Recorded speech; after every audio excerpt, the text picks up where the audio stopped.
welcome to the podcast, Refuwe and Jacques. Hi guys, so welcome to our podcast. This is Ray, and I'm sitting on the couch, literally, with Jay. I want you to imagine our setting. We are sitting under dim lights, and the only light in the lounge is the lampstand that is making the ambience of this podcast a little bit warm and cozy. So yes, you're probably wondering how you found this channel or why you're here. Well, we decided to start a podcast to kind of take people along on our journey with us as a married couple, as a young couple, South Africans, and parents. You know, there's so many things happening in our country, so many conversations to be had, and we are inviting you on this journey with us. And yeah, I hope that you enjoy and that you take value out of our conversations. But without further ado, here's episode number 1.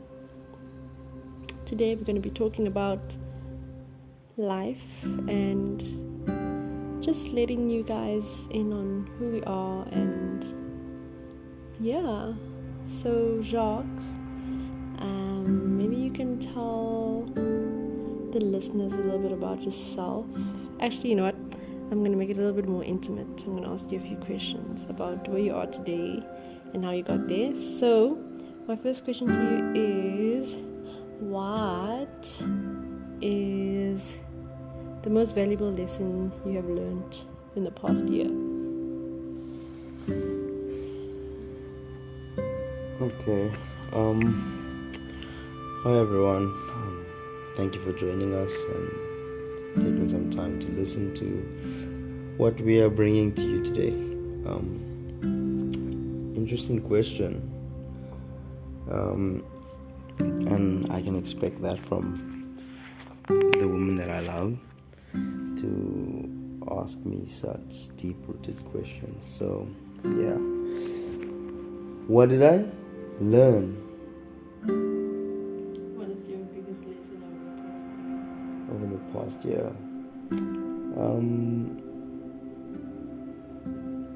I can't help but make this very spiritual, because as someone who finds himself deeply rooted in faith in God and the existence of God, I will say that what I learned this past year is that when you put your mind and your heart and everything that you have towards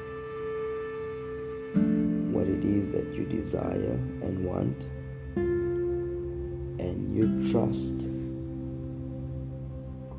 that the God that you serve wants that for you too, everything is possible. And I think I learned it in such a way that it kind of shocked me, because it's exactly a year and a couple of weeks now since we had our firstborn child. And we spoke about him quite a bit before we even had the idea or knew that we had conceived him. And for a while it was a thing of, when do we go for it, or when would be the right time, but both of us, we knew that we wanted children. But I think we also had a lot of questions and fear surrounding ourselves, and will we be good parents, and when will we know that we will be ready, and all these kind of things. But we had this excitement of being parents one day, and then we just decided one night after being married that why wait when we are not the people that are actually pulling the strings. We are just witnesses of this amazing God, and it's His power and His ability to provide and to bless. And we just came to a mutual consensus, and we tried. A few weeks later, we realized that we had success and that God actually blessed that union. So, as much as we want to plan, and as much as we want to have control over the outcomes of the things that we plan and want to have in our lives, the lesson I learned was that God is ultimately the author. He has written this book way before I came, way before I understood my existence. So for me to want to be the one in control is actually me robbing myself from the unlimited, abounding grace and blessings that God wants to bestow upon me. So yeah, I said a lot, but I think the lesson was that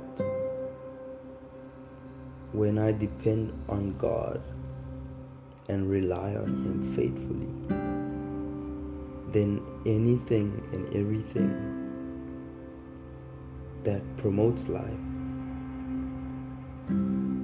is possible. Yeah. What about you?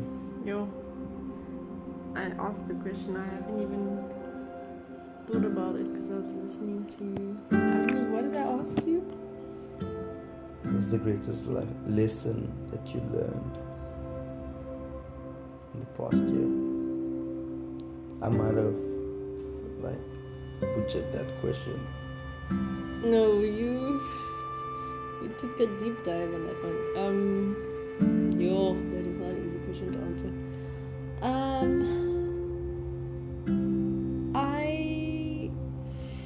I would say for me the lesson is that I don't know how to phrase it, but basically I realized there's a realization and a lesson. So what I realized was how we underestimate the power that's in our mindset and there's power in our mindset and there's power in our thoughts. And I think I don't know if it's a year, but I think giving birth or being pregnant was the biggest proof of that for me, because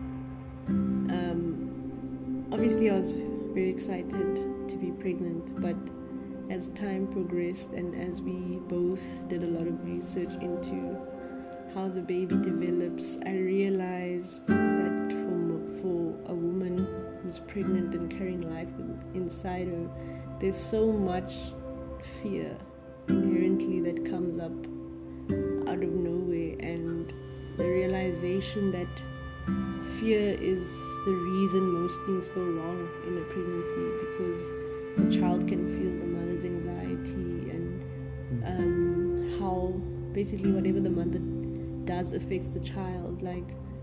That made me realize that even though fears will come, you still do have control over many aspects of the journey. You have control over your attitude. You have control over what are you going to spend your energy on? You have control over what are you going to feed yourself physically, spiritually, emotionally, mentally. Those are choices that we can make. And we had the pregnancy that we had wanted, like I would say even better than we had planned, and I know it's because we put in a lot of, firstly because we put in prayer and we trusted God to take our hand and walk us through it, but also we did our part. We did the preparation. We made sure we knew as much as possible about the process so that we can be as prepared as we possibly could have been. So I guess the lesson out of that is that, focus your mind and focus your energy on what you can control, and don't give a lot of attention to what you can't control, because if you stress about what you can't control, that can really mess you up and take you on a downward spiral. But the more energy you give to what you can control, and the more you decide what you believe and feed that belief, the more likely you are to reach the favorable outcome that you want. It's true. Yeah. On top of that, anything related to life,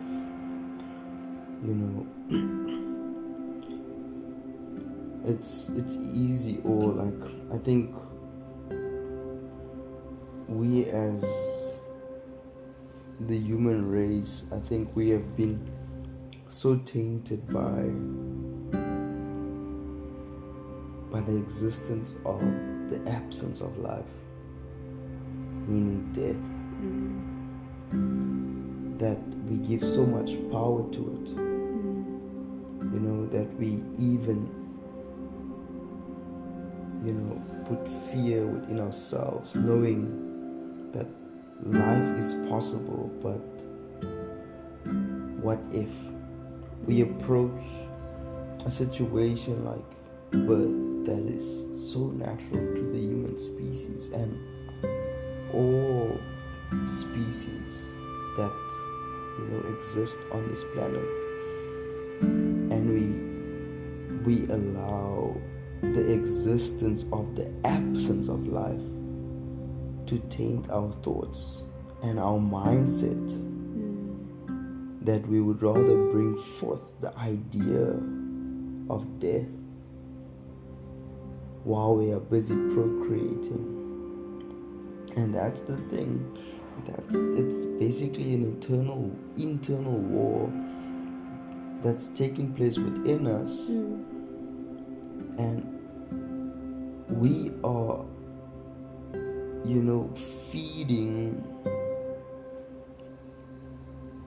feeding two wolves, basically. The story of the wolves. The story of the wolves.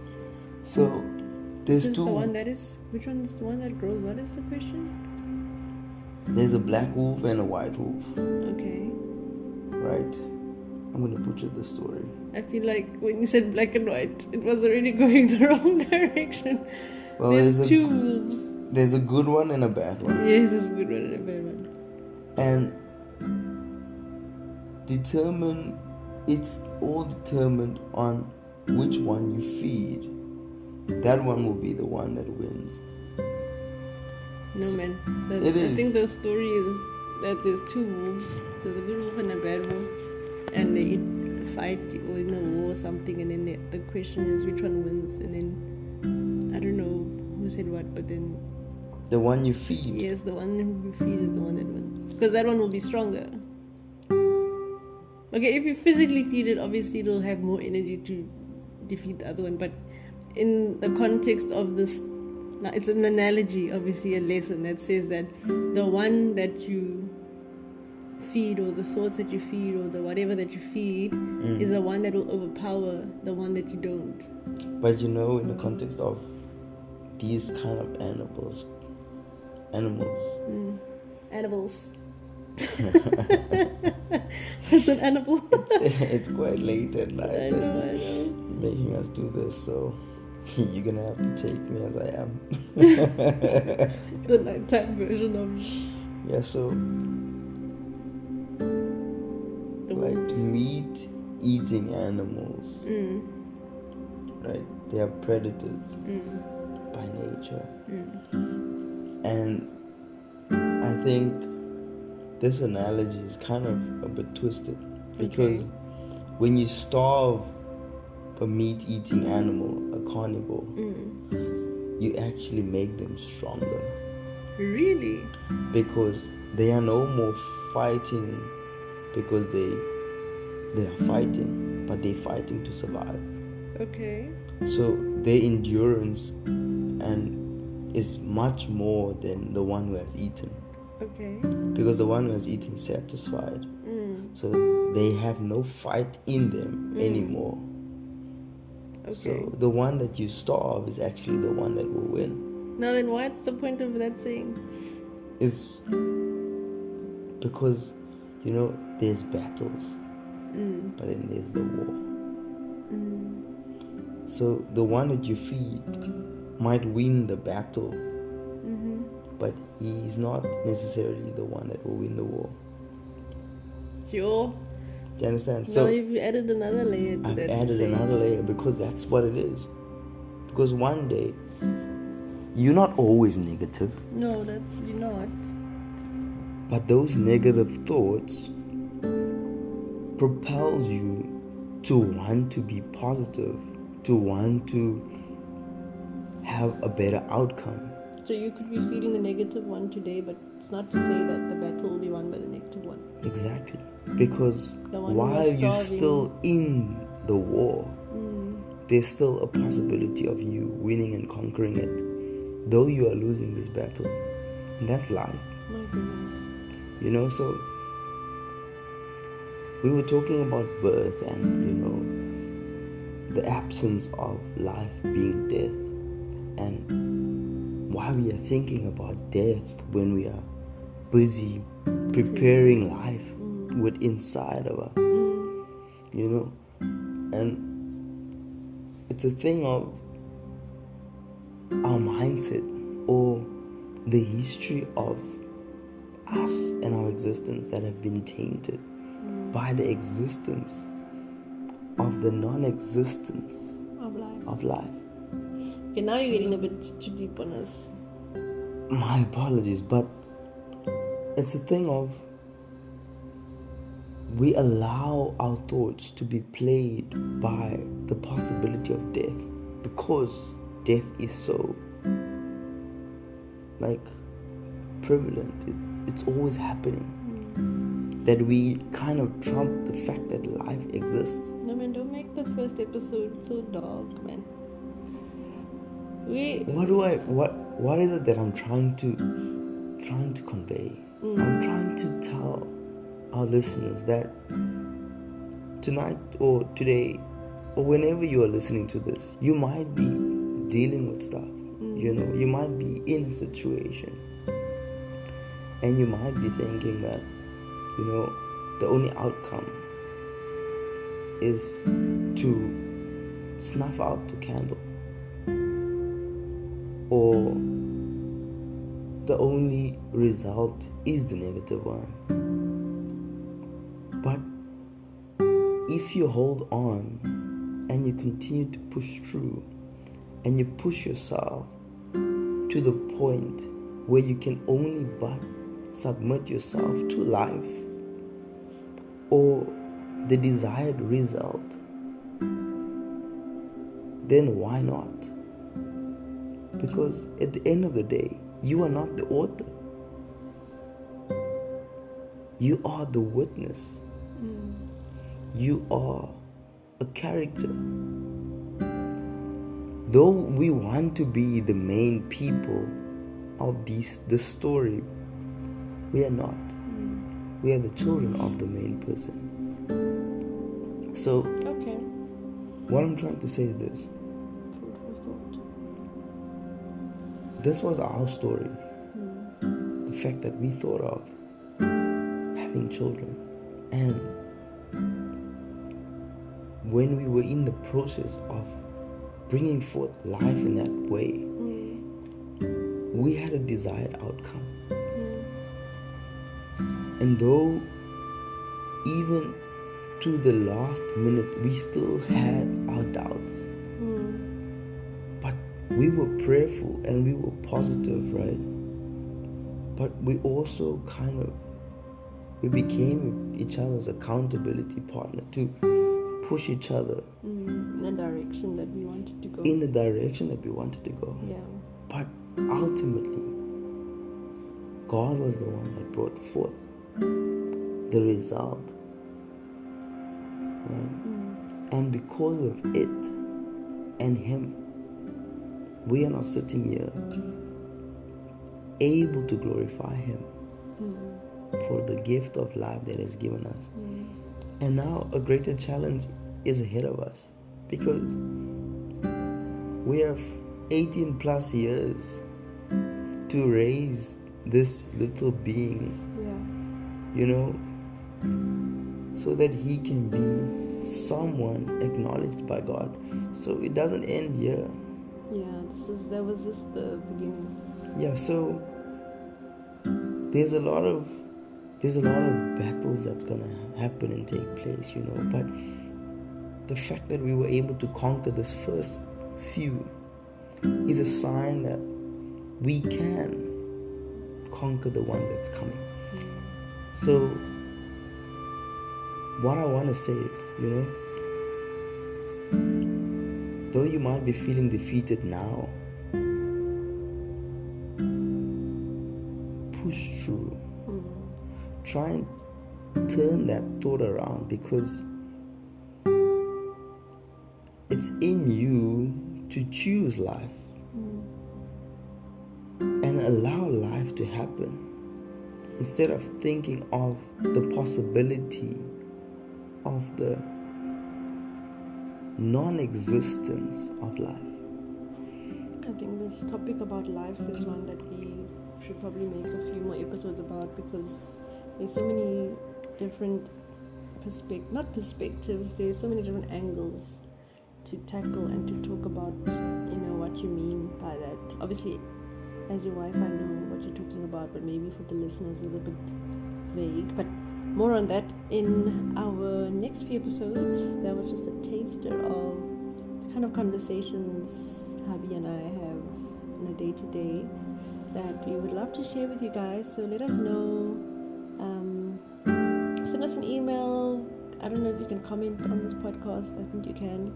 Comment if you can, and let us know what your thoughts are. Is there anything that you want to know? Is there anything that you want us to expand on?